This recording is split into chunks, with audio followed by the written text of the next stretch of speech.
In this video, we're going to talk about something really important that a lot of channels don't cover, and that's all the emergency medical equipment that you need to have on a boat if you're going on a long cruising trip. Now, it helps that Herbie is a dentist and he has a lot of medical background, but we also did a ton of research when we were preparing for this trip to know exactly what we needed to bring. We have a lot of stuff that we hope to never use, but some of it has come in handy already, so it's been a really important and good thing to have.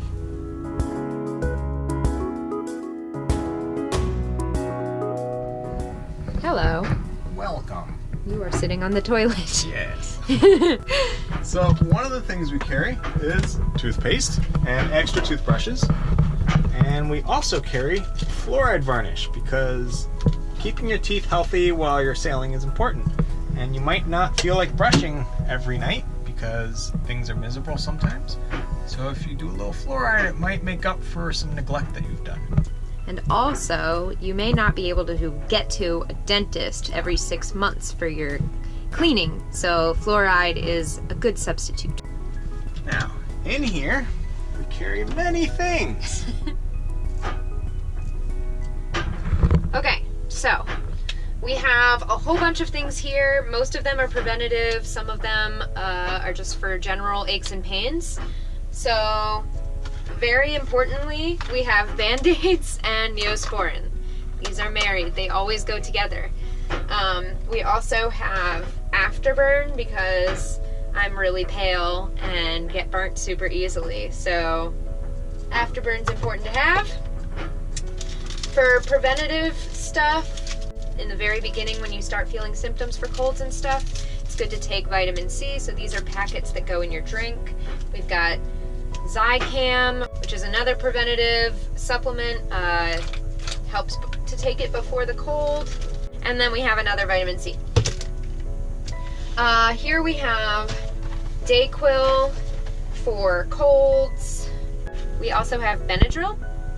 And this is important to have because you never know what kind of foods you're going to be eating in foreign countries and whatnot. So if you happen to be allergic to something, Benadryl is really important. Then we have Sudafed for a runny nose and Robitussin for a cough. We also have Dramamine and Bonine, and these are for me because I get seasick. We have Pepto-Bismol, of course, and Imodium, which is anti-diarrhea. So these are all just like general things that your mom would have lying around to treat common colds and such, but they're super important to have on the boat.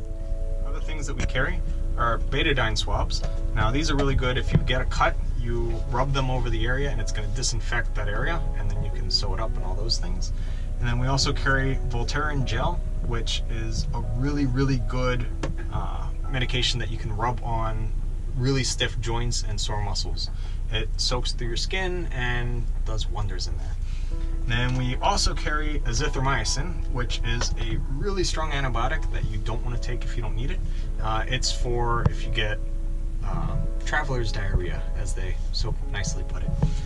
Now, for pain relief, we carry aspirin, which is a really good blood thinner in case you have an issue where you need to thin someone's blood. And then we carry ibuprofen, acetaminophen, and naproxen. Now, we don't carry any narcotics on the boat because opioids, while they are great at killing pain, they also dull your senses, and then you're not as good of a sailor as you think you might be. So, in studies, they've actually found that a combination of acetaminophen and ibuprofen together, where you take 4 pills and 2 pills every 6 hours, is as strong, if not stronger, pain relief than taking Percocet. So, with that knowledge, this is what we carry. Now, naproxen's really good because it's 12-hour pain relief, so you don't have to take the painkillers as often, but it's another one that we carry in here.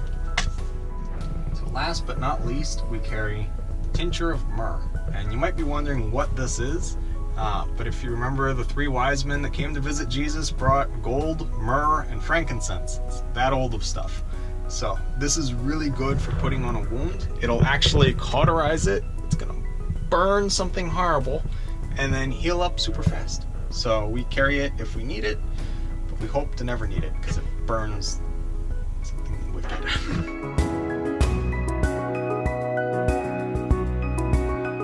So in here,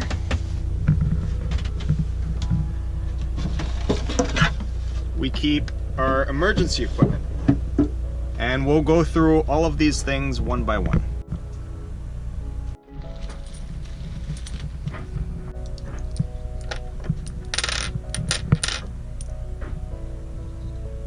My name is Herb Benevent. I'm a trained dentist, and to most people, a dentist simply means that guy that comes in, checks your teeth for like a couple seconds, sees how everything's going, says good job, see you in 6 months, and then he walks out. But the reality is I've received a lot of training in surgery and a lot more complicated things, especially trauma management. And that relates to the entire body because trauma is trauma and wound closure is wound closure. So we're going to go over some of the basics of what to carry on board in case something terrible happens, and that way you guys can manage it better and safer. Now, some of this equipment I have because I'm a licensed dentist and I can get it. If you are not a medical practitioner, you can always talk to your friendly local doctor or dentist and see if they can't lend you some of this equipment since you're going to be going on an extended voyage. That way you can carry it as well and know how to use it and be safe. Now, since you're cruising and on a boat, a lot can go wrong. You can get hit by the boom, you can be tossed overboard. There are a lot of ways to be knocked unconscious. So, a really important thing to start with having is this. So this is a blood pressure cuff, and you simply put it around the patient's arm, pump it up, and read the blood pressure. The act of reading the blood pressure meter is actually really easy. I'm sure a YouTube tutorial will show you everything you need to know, but pretty much it tells you how their heart's doing, if it's working much, all the vitals. So you know, if they're breathing and their heart is pumping, they're simply unconscious and they're not gonna die. They're just out. If their heart and lungs are not working, then you know you need to start CPR. A really important thing to do before you go cruising is to take CPR. Learn how to do CPR and learn how to do it well because it can save lives. I've taken advanced life support training, which is the next step above CPR, which is why we carry an oxygen tank and an ambu bag, because it's nice to have, but basic CPR will save lives as well. So that's critical that you learn that before you set off. Don't carry things if you don't know how to work them. So in here we actually have an oxygen tank that hooks up to a mask. So we have the oxygen tank, and then we also have an ambu bag, which has its own hose. So pretty much you hook the oxygen tank up to this guy, and then you put this over the patient's face. You want to make sure you cover nose and mouth. And if you're using the oxygen, excellent. If you're not, regular air works too. You just put light pressure over their face, and you just close down slowly at a pretty slow rate. You want to go about 1 every 1 to 2 seconds. So you don't want to like pump them up because they'll puff out and not actually get any air. So this is for more advanced stuff, like someone gets hit and they're bleeding and they're unconscious, or they drowned, then you brought them out of the water, put some oxygen on them. So if they're unconscious and you would like to wake them up, an easy thing to use is ammonia inhalants. These stink like awful. They smell something wretched, and it's such a strong odor that it will bring them back to consciousness. It's that potent. So ideally do it outside, but accidents happen anywhere. Another thing to be carrying are EpiPens, because people can have what's called anaphylactic shock. They might eat a piece of fish that you guys just caught and not know that they're deathly allergic to fish, and their throat starts closing up and they're going to die. So you pop the top off, slam it into their thigh, they might yell from pain, and then they will survive. So the risk of someone passing out on a boat is a thing, and it's manageable. But let's move on to someone gets hit, there's trauma, there's bleeding. What do you do in those situations? So the first thing you want to do is put pressure on the wound to control the bleeding. Now in movies, you will see them use what they call a tourniquet. So a tourniquet is a band that goes around the limb tightly and actually pinches off the blood supply to that limb. And then in theory, if you get cut on your arm and you're bleeding to death and you tie a tourniquet higher, it'll stop the blood from gushing out and you live. The problem is tourniquets cut the blood off to the entire limb. And when you get to shore, your arm's gonna be cut off because you need an amputation now because everything's rotting away. Moral of the story is, don't do tourniquets. Put pressure on the wound itself, not to the entire limb. So, an important thing to carry for putting pressure on the wound, if you can get in there and figure out which artery has been cut, you get a hemostat. They come straight beak or curved beak, both work, and you literally put it on and clamp it shut, and it'll stay clamped and keep pressure on the artery. Another thing you can do if you can isolate the artery that's bleeding is tie it off with sutures. So sutures are actually stitches. Now you've heard people talk about dissolving stitches and non-dissolving. Well, we carry both. So gut sutures are the resorbable ones that your body dissolves on their own, and then silk ties a much nicer knot, holds a lot better, but needs to be cut out later. So moving on from regular trauma to the whole body, we'll go to where I'm very trained, which is dental trauma in the mouth. So you might think that dental trauma is not a big thing you need to worry about, but it's actually really common. There's a lot of really strong, heavy parts flying around on a sailboat, and you get hit in the mouth, and dental trauma time. So a really good thing to carry is anesthetic, because if you get hit in the mouth and you need to be worked on in the mouth, it's all painful, it's all sore, so if you can numb it up, it won't be so bad. So we carry lidocaine. Now lidocaine you have to have a dental license to purchase, but I'm sure if you talk with your local dentist, they could lend you a couple vials and, you know, off you go.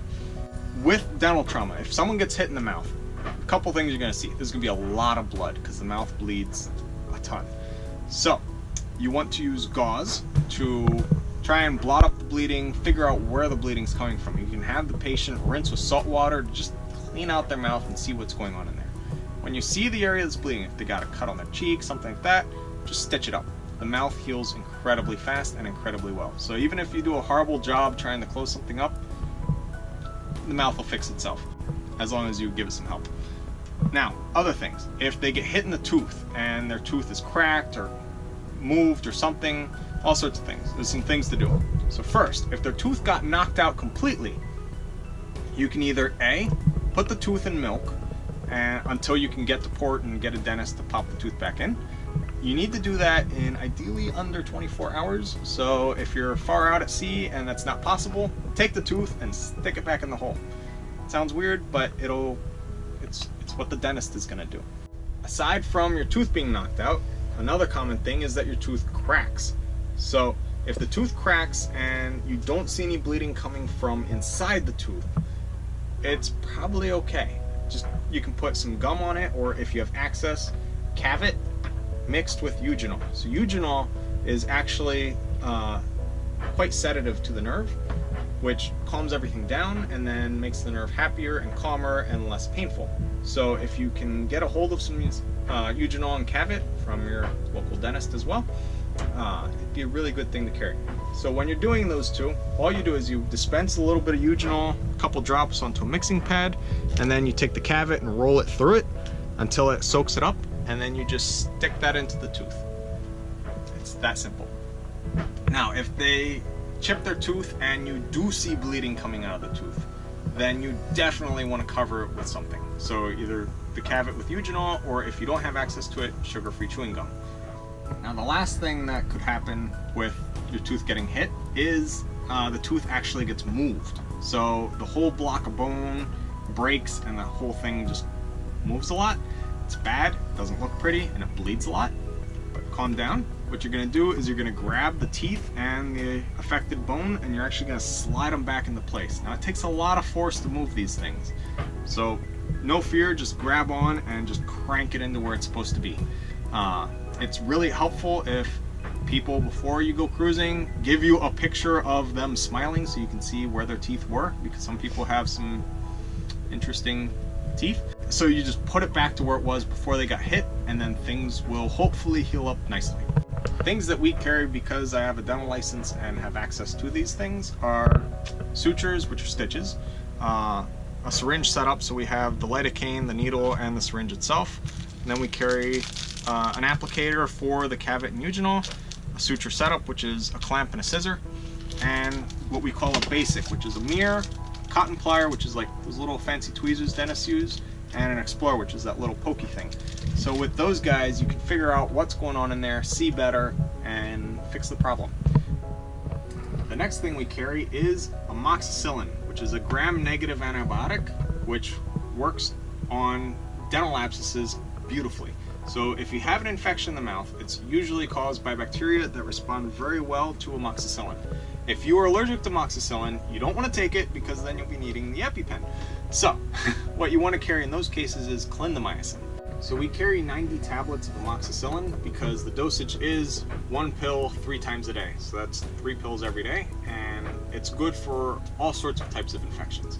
So by having 90, we have literally a 30-day supply of antibiotics if we were to need it.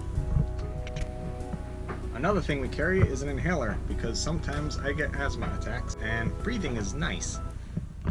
If you have any suggestions for things that we might have overlooked in terms of medical or emergency supplies, please let us know in the comments down below. We'd love to add to our floating pharmacy. This is day number too many that we're making our way down the ICW.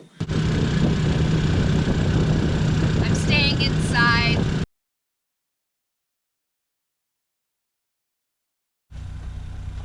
We're so close to shore! Thanks so much for watching, and if you want to become a sailing buddy, you can click the link down below to our Patreon account.